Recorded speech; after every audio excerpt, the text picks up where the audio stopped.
過剰投資が続く限り、不動産や株式の価格高騰は止まらない。不動産や株式の価格が実体経済をかけ離れる。その結果が具体的にどうなるのかわからない。当時の日本政府と中央銀行はそれをまずいと思った。そしてまず中央銀行が金利引き上げに踏み切った。金利が上がる。つまり借金の利子が高くなれば借金をしにくくなる。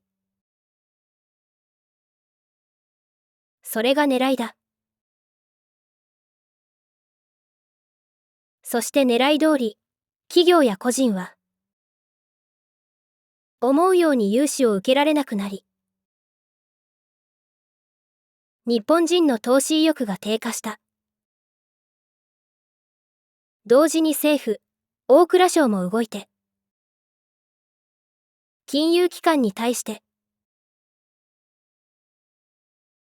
不動産融資の融資額に限度を設けて、借りすぎや貸しすぎを防ぐよう通達を出した。いわゆる総量規制だ。ところがこれが予想をはるかに超えた。急激な景気後退の打撃を日本経済にもたらすことになる。投資が滞った結果、不動産や株式の価格が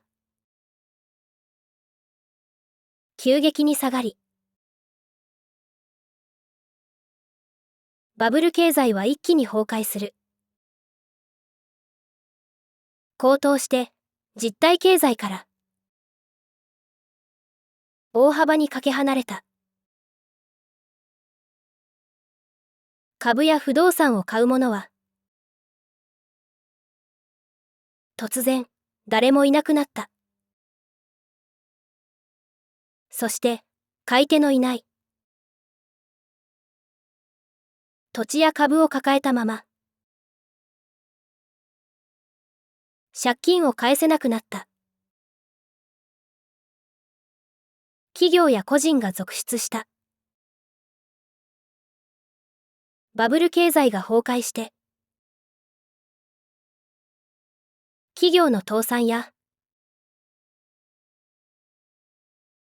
個人の自己破産が増えると、融資した金融機関の経営も悪化する。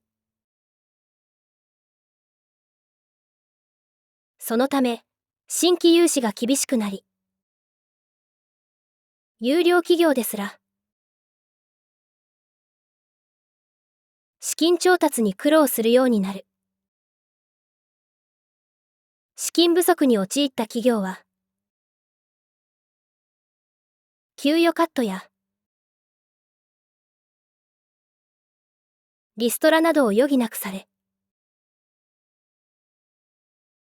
従業員の生活も苦しくなる。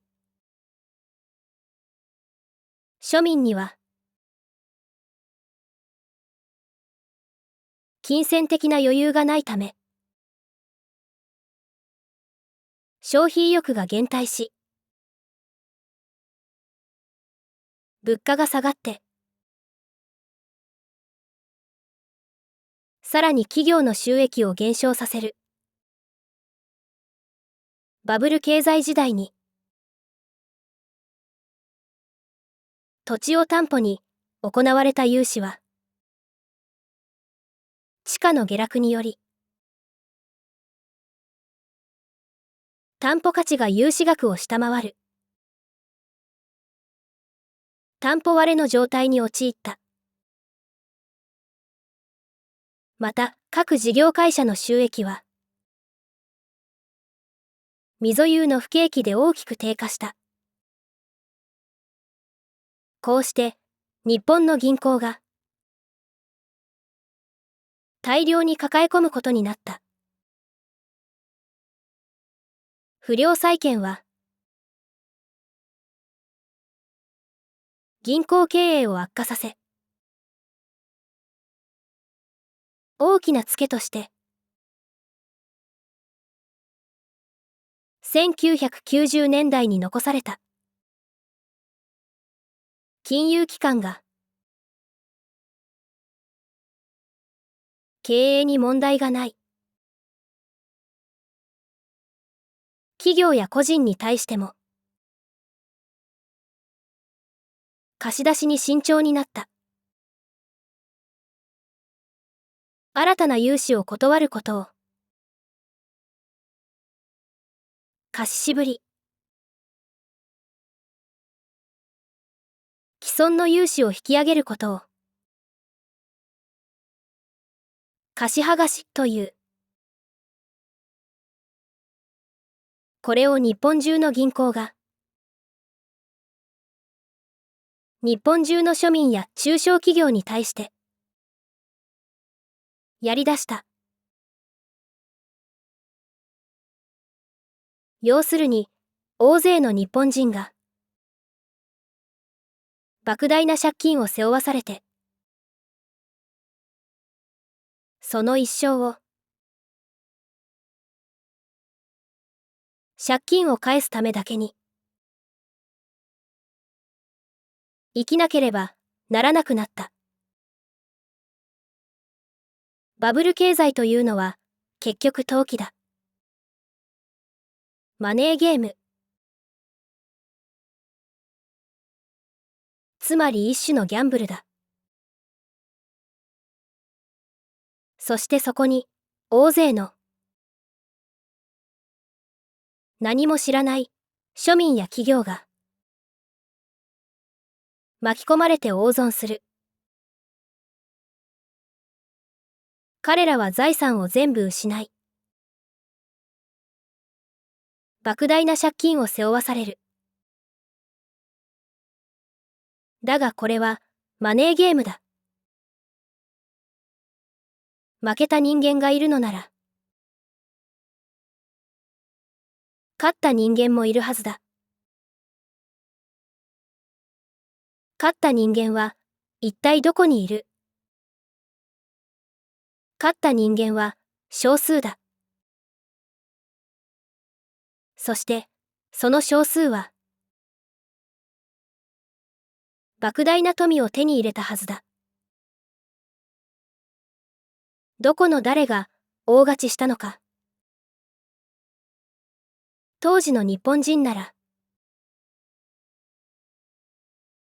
誰もが知りたいと思ったはずだ。でも当時のマスメディアは、そのことに何の関心も示さなかった。どこの誰が大儲けしたのか。当時のマスメディアのどこにも、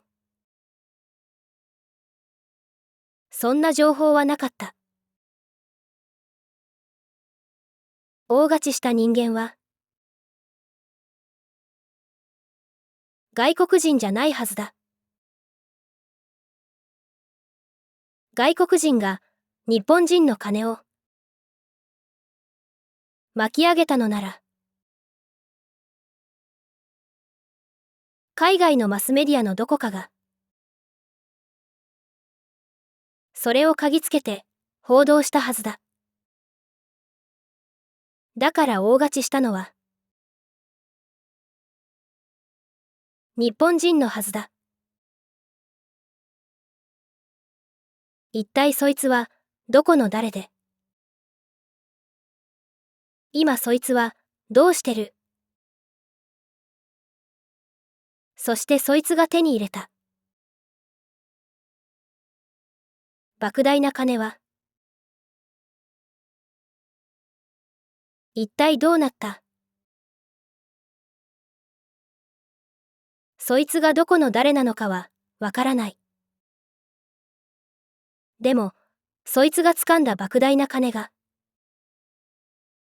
どうなったのかは想像できる。その莫大な金は多分権力と結びついたはずだ。つまり制汗剤の癒着、いわゆる鉄のトライアングルの中に組み込まれたはずだ。そしてこの日本の既得権益はついに長い間不足していたもの、つまり資金を手に入れたはずだ。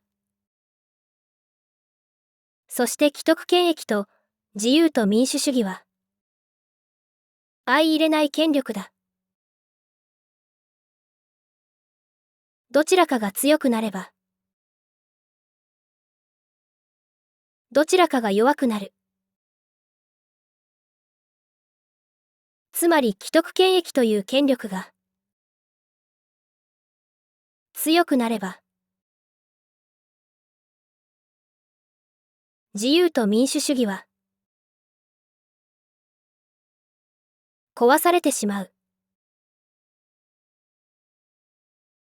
そして一度強くなった既得権益は庶民の自由を取り上げてさらに強くなる。そして国が自由を失えば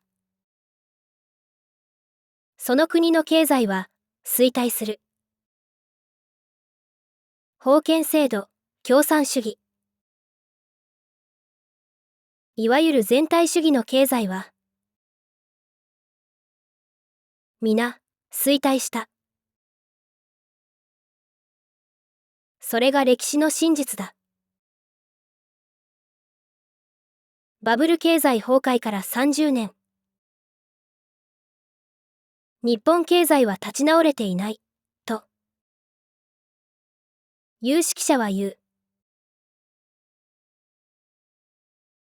だがそれは既得権益側のごまかしだ。日本経済は立ち直れないんじゃない。バブル経済崩壊後、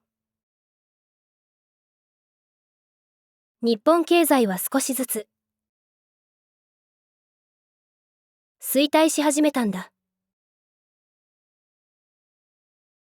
そしてその衰退が30年以上も続いてしまった。再生リスト19に続きます。